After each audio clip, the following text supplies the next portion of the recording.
துரூசுல் லுகத்தில் அரபியாவின் 3வது பாகத்தின் 2வது பாடத்தில் உள்ள பயிற்சிகளுக்கு வருகிறோம். அந்த பயிற்சிகளிலே பயிற்சி இலக்கம் 12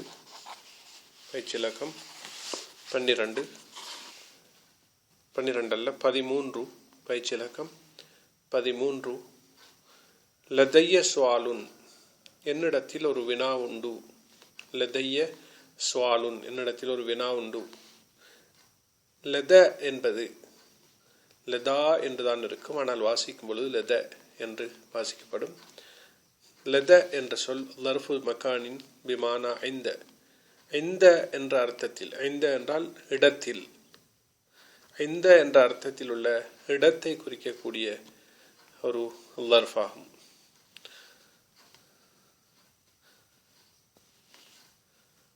இந்த வத்துக்குலபு அலிஃபுஹு, அதனுடைய அலிஃப் புரட்டப்படும். யான் மால் லமீரி, பிரதி பேர் சொல்லுடன் அதனுடைய அலிஃப் யாவாக புரட்டப்படும்.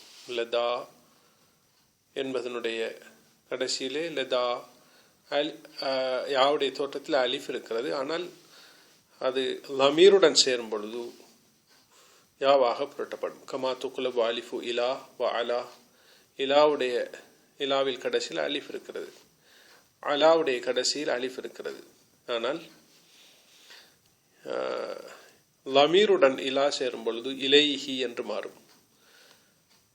லமீருடன் சேரும் பொழுது அலைஹி என்று அது யாவாக மாறும். அவ்வாறுதான் லதாவுடைய அலிஃபும் லமீருடன் சேரும் பொழுது யாவாக மாறும். ஃபத்தகூலு, நீ சொல்வாய், லதைஹி அவனிடத்தில், லதைக்க உம்மிடத்தில். லதைஹி என்பது லதாஹி, லதாஹி என்று சொல்ல முடியாது, லதைஹி என்று சொல்ல வேண்டும். லதைக்க, லதாக்க என்று சொல்ல முடியாது, லதைக்க. லதைய என்னிடத்தில், லதாய என்று சொல்ல முடியாது, லதைய. இலைக்கலாம் சில உதாரணங்களை எடு. வஜத்துஹு லதல் பாபி, கதவிடத்தில் அவனை நான் கண்டேன்.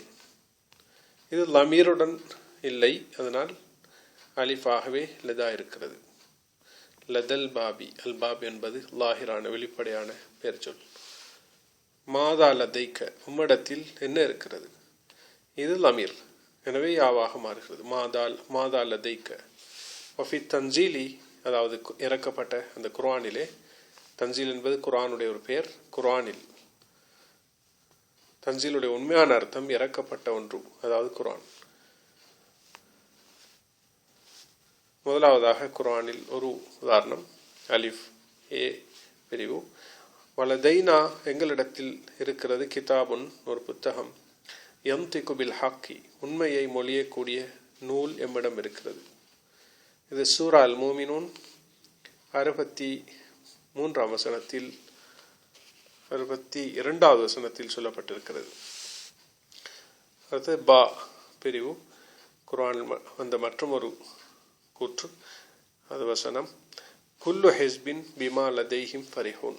குல்லு ஹிஸ்பின், ஒவ்வொரு அணியும், பிமா லதைஹிம் அவர்களிடத்தில் உள்ளதை கொண்டு, ஃபரிஹூன மகிழ்ச்சி அடைவார்கள். சூரா அர்-ரூம் 32ஆம் வசனத்தில் இது சொல்லப்பட்டிருக்கிறது. அதிலும் லமீருடன் சேரும் பொழுது அந்த அலிஃப், லதாவில் உள்ள அலிஃப் யாவாக மாறுகிறது. லதைஹிம், ஹிம் என்பது லமீராகும். லதைனா, நா என்பது லமீராகும், பிரதி பேர் சொல்லாகும். அவ்வாறு சேரும் பொழுது லதை யாவாக அது மாறுகிறது.